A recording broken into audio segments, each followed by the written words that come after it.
Hello and welcome to the latest episode of the Racing News 365.com Formula One podcast. We are back in Baku for the Azerbaijan Grand Prix, and as always, I'm joined by Editorial Director Dieter Rencken and Asian Correspondent Michael Butterworth. Dieter, hello to you. When we spoke to you last week, you were in a car somewhere in the UK, and tonight you're flying to the US. Yeah, indeed. Balve, it's been very, very, very hectic. You're correct. I was talking to you from a services alongside the M1, actually. And then from there, I went to Red Bull. And then on Tuesday, I went to Aston Martin. On Tuesday evening, I had an awards evening dinner, and I was fortunate enough to be sat at the table with Adrian Newey. Got back to Belgium on Wednesday. Thursday, Friday, Saturday, I was at WEC. Yesterday was Azerbaijan Grand Prix. So really hectic, particularly interesting, trying to dovetail Formula One from Azerbaijan whilst at the WEC race at Spa. So really, really hectic period. I'm having trouble keeping up with you, Dieter, so I'll have to know your whereabouts. Michael, hello to you. I watched the main race of the F1 this week, and Michael, I don't know about you, I thought it was pretty uneventful. Yeah, I mean, it reminded me of the first time that Formula One went to Baku in 2016, when we had a really chaotic Formula 2 race, and everyone thought, oh God, what's going to happen in the Formula 1 race? And in the end, it was quite processional. This was probably not an Azerbaijan Grand Prix for the ages, but it'll certainly live long in the memory of Sergio Perez, a double winner at Baku this weekend, winning the sprint and the main Grand Prix, now just 6 points behind Max Verstappen, and the first ever repeat winner of the Azerbaijan Grand Prix. So here's hoping we've got something of a title fight on our hands. I think one of the interesting things about Baku is that generally in the past, when we've had an eventful Formula 2 race, we've actually had a processional Formula 1 race and vice versa. Almost as though the guys have had a look on the Saturday and said, well, we've got to be very, very careful that we don't end up in the wall the way they have. And when it hasn't happened in the Formula 2 race, the guys haven't learned from it. And of course, we have an eventful race on Sunday. So, you know, the sprint race was fairly eventful on Saturday. And I'm sort of wondering whether the drivers didn't have a look at that and say, well, we know how enticing these walls can be and these barriers can be. So let's behave ourselves. And I think that probably contributed to it as well. And I think this is something at Liberty have to look at, that, you know, fundamentally having two races, one a third as long as the other on a Grand Prix weekend, you're not going to have much of a different outcome. We'll dissect the F1 race later on in this podcast, but I want to start, Dieter, if I may, on the WEC race that was at your local track in Spa this weekend. Indeed, it was, Balve. Yeah, it was the 6 hour of Spa. Basically, the third round of 7 in the World Endurance Championship. The next one, of course, is Le Mans. And I'd actually gone there over the weekend to try and catch up with people to look ahead at the Le Mans 24-hour race. But what was very, very interesting was the manufacturer interest and also, therefore, the media interest. I've actually never known the Spa Media Center that full, and I'm including Formula One here. And when I looked around, when I asked the people, I said, yeah, but, you know, we've got all these manufacturers. We've got Peugeot, and we've got Porsche, and we've got Ferrari. We've got BMW coming next year. And there seems to be an awful lot of interest in this. And I think one of the areas is that Formula One has, through Netflix and other activities, sort of pulled motor racing up. You know, when the tide rises, all boats rise with it. And I believe that this has also sort of pulled WEC up at the same time. And it was certainly a very, very interesting event. A 1-2 for Toyota, nothing new there, basically. I think it will change. But, you know, Toyota are basically, at the moment, the Red Bulls of WEC. Yeah, I mean, I'm not the closest follower of WEC, but I can remember a few years ago, I think the series was maybe struggling a little bit, not in as rude health as we see it today, with all the manufacturer interest that you mentioned earlier, Dieter, the likes of Peugeot, Ferrari, BMW coming in. A few years ago, the only real interest was which Toyota is going to win. And yes, like you said, we had a Toyota 1-2 at Spa this weekend, but we got all the other manufacturers coming in. Surely, well, let's hope that they can take the fight to Toyota. Because it's really great to see so many manufacturers competing at the very top in the World Endurance Championship. Well, motor racing has always been sort of cyclical, and I do believe that we'll have a gradual changing of the guard. We had it in Formula One as well. I mean, Mercedes dominated everything, and now it seems to be Red Bull, and you have this all the way through. And I think that's certainly what's going to come there. And I think it's also pretty healthy for motorsport in total that manufacturers are sort of saying, well, we'll either go WEC or we'll go Formula One, and they're sort of spreading across the two senior categories. Michael mentioned the calendar earlier in his response there. Dieter, you're busy writing an article on the calendar. I have, in fact, finished it and submitted it for publication later on. And that's basically more about South Africa and Spa. And again, we sort of have this elastic deadline. Last year, we had a situation where the deadline for a South African Grand Prix deal was April, then it was May, then it was June, then it was July, then it was middle of August, then it was end of August. And eventually it all came to naught. And we ended up with going back to Spa for this year. And I believe we're going through the same sort of process. There was a deadline, which was yesterday. It's now been extended again. And it's almost as though, they're doing everything they can to edge out Spa and pull South Africa into it by extending all these deadlines. And I'm sort of starting to wonder, when is enough? It does nobody any favors. I believe that Spa is sitting on tenterhooks. Do we have a Grand Prix or next year, or don't we have a Grand Prix next year? They've basically done everything that they can do to hold on and retain their Grand Prix. Yet on the flip side, we have South Africa sort of dragging its heels again and again and again. Being a South African living in Belgium, Dieter, you've got a hand in both camps. So do you think we'll have a race in South Africa? And what do you think the future of Spa will be? Well, let me be very, very blunt. I'm a dual national. I love both circuits. I've had a house that I called Kailami in the past. Kailami in Zulu means my home, so it was pretty fitting. But, obviously I'd chosen it because of my deep motor racing interest. I love Spa for obvious reasons. I'm frankly, I would love us to have both. Very bluntly. Unfortunately, the way that Liberty is structuring calendars, they're reducing races in Europe, they are increasing races around the rest of the world. That's all fine, particularly if we can constrain the number of races and contain the number of races at sort of 23, 24 maximum. That means that somebody's got to fall off. I just think it's unfortunate that probably the most iconic Grand Prix venue, namely Spa, is the one that's in the firing line. I think that there are other events and circuits that should be in the firing line and not Spa. Yeah, no, Spa's one of my favourite tracks, and I love visiting. But moving on to the race we had at the weekend at the Azerbaijan Grand Prix, we had a new weekend format for Friday, Saturday and Sunday.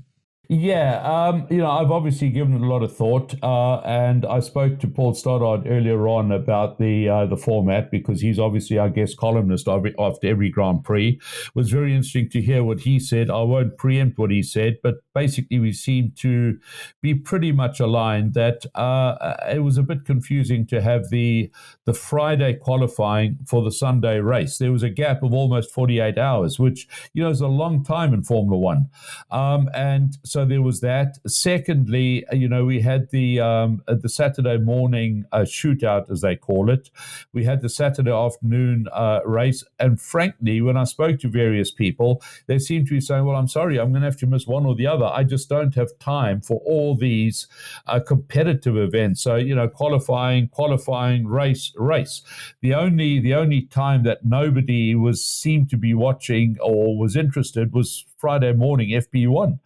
But that's par for the course anyway. It's a setup period.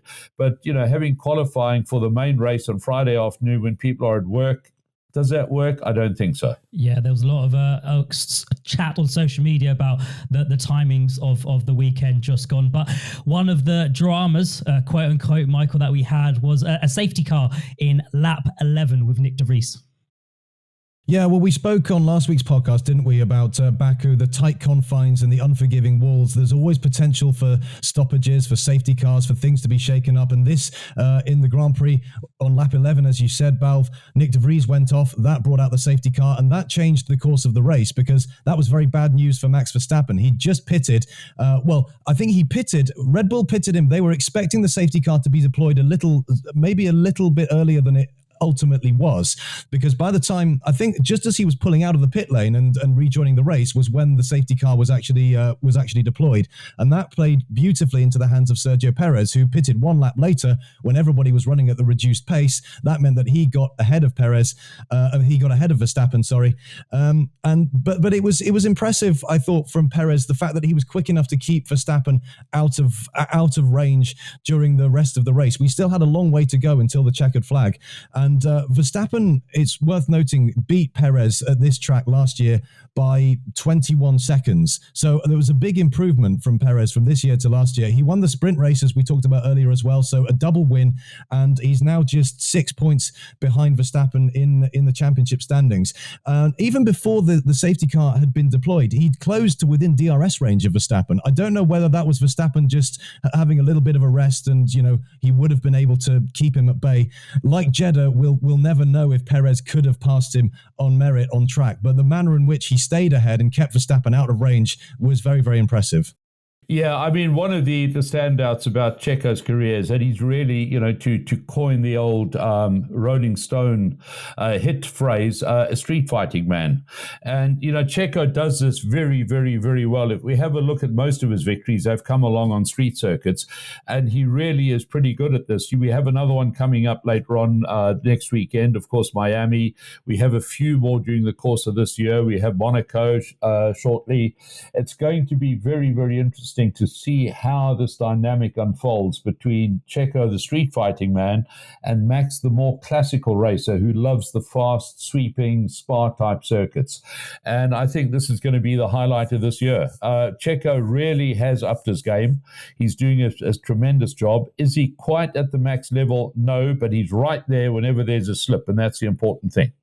A dynamic that worked really well over the weekend, Dieter, was the Aston Martin pair of Fernando Alonso and Lance Stroll.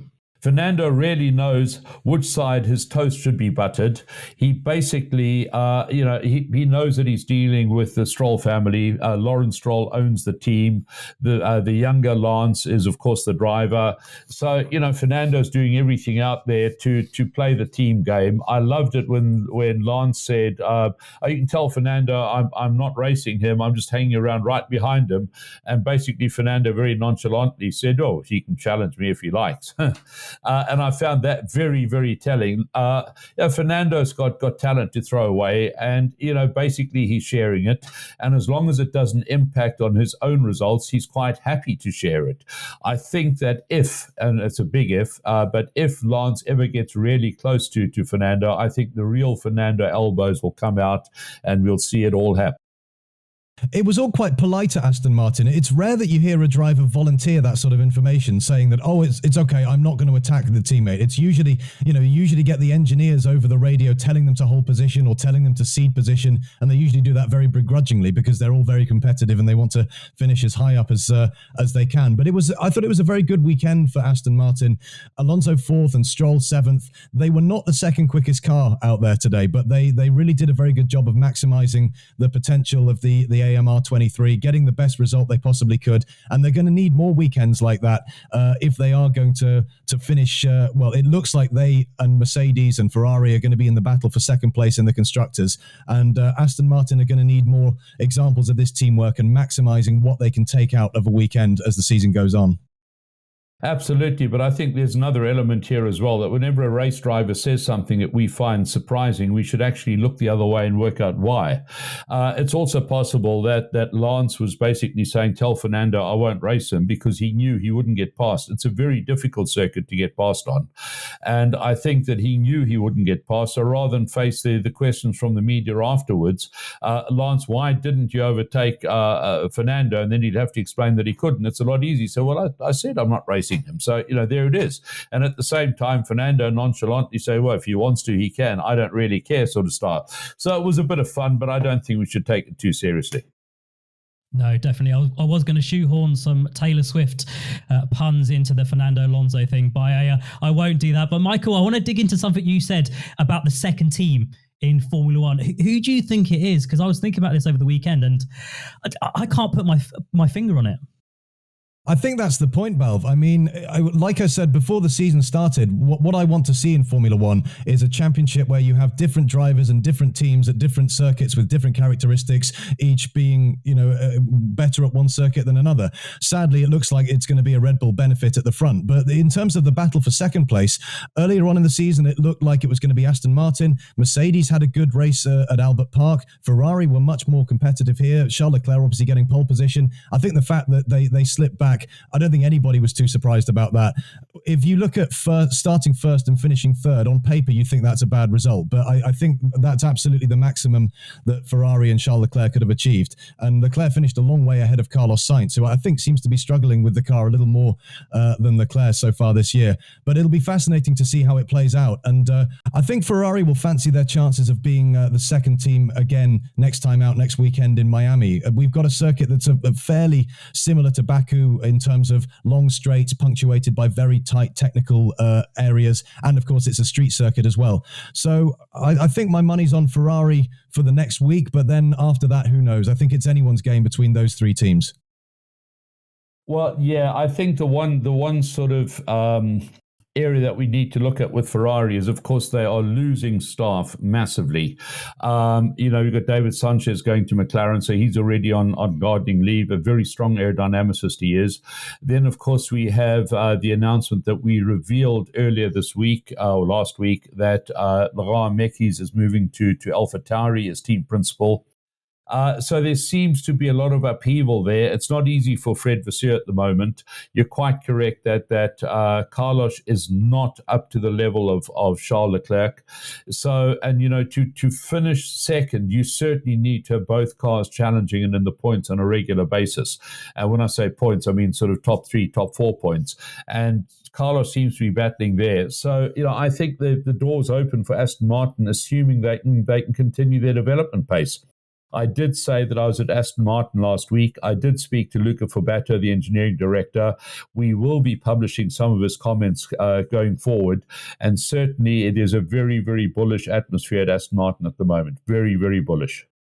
The number one team in Formula One is undoubtedly Red Bull. Michael, they did what we expected them to do on the streets of Baku. Yeah, I mean, I think it's been pretty clear, Verstappen's alluded to this and the rest of the team have, that they have a better car on Sunday than they do on Saturday.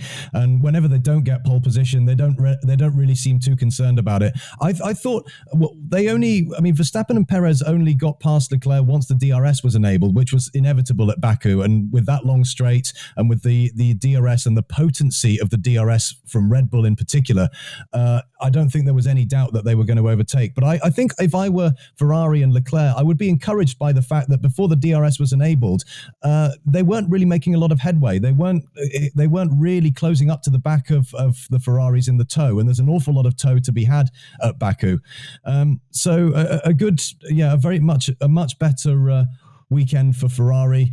Red Bull, as we expected, dominating during the race, and I think we can expect to see that again during the race at Miami. But whether they get pole position, that remains to be seen. Verstappen didn't get pole last year. He was only third on the grid last year in Miami, and it was an all-Ferrari front row. So it'll be interesting to see how that plays out next week. So moving on to the end of the race, Dieter, we had some difficult situation with Ocon doing his mandatory pit. Absolutely. And frankly, what happened there was unacceptable, absolutely unacceptable. That said, I think it looked a lot more dramatic than it actually was. We do have a pit lane speed limit. We do have cars with excellent brakes. We do have a car that had braked from sort of 300 down to 100 coming into the pit lane. So, and also on television, your distances, particularly long pan shots, seem to be a bit foreshortened. But ultimately, what happened there is absolutely unacceptable. And I believe the FIA need to look at those procedures very, very carefully, because we dodged a bullet there yesterday, frankly. Yeah, the FIA have said that they're going to update the procedures and review everything in time for Miami. But it should have been obvious to anyone who was following the race closely that this situation was going to happen, because Ocon hadn't made a pit stop all race long. He'd started in the pit lane. So anyone who was following the race closely, as the FIA should have known that Ocon would have been coming in. Otherwise, he would have been disqualified. The Sky commentary team actually alluded to this before it happened, saying that, we've got people in the pit lane getting ready for Parc Fermé and all the photographers, but Ocon's still got to come in. What's going on? So anyone could see that this was going to happen. Some people on social media likened it to Group B rallying in the 80s, when you used to have spectators in the middle of the road and photographers, and just seconds before the cars would come by, they would move out of the way. But yeah, a very serious situation. Thankfully, as you said, Dieter, we dodged a bullet, but definitely there needs to be steps taken to ensure that this won't happen again, and there needs to be tighter controls really over who can enter the pit lane and when and where that they can go. Well, all I can say is whoever said that, and I didn't see it, about Group B rally similarity, honestly was not on Group B rallies back in the day. Per chance, I was watching some Group B stuff yesterday, and that was absolutely horrific. What we saw yesterday was mild by comparison. That's no excuse, but believe me, that the Group B rally days, they were just incredible. Idiotic. It's that simple.